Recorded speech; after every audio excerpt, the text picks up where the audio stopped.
विठ्ठल विठ्ठल विठ्ठल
आजचा हा अभंग जगद्गुरु तुकाराम महाराज देहू निवासी.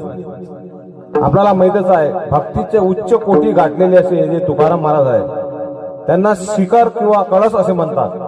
शिखर म्हणजे अंतिम टोक आणि कळस. त्यांनी ह्या ध्यानाचा म्हणजे मागणीपर अभंग आहे. आणि ह्या मागणीपर अभंग का घ्यावा याचं एक कारण आहे.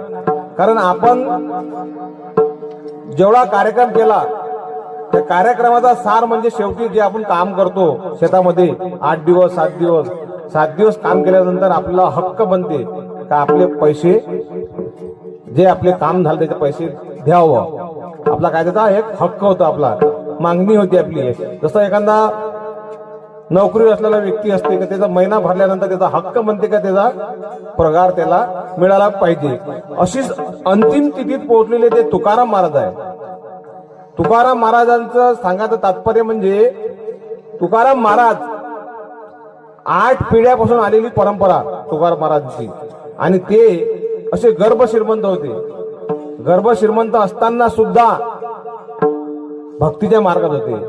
आणि भक्तीच त्यांना अंतिम साध्य म्हणजे त्यांना भक्तीच होती.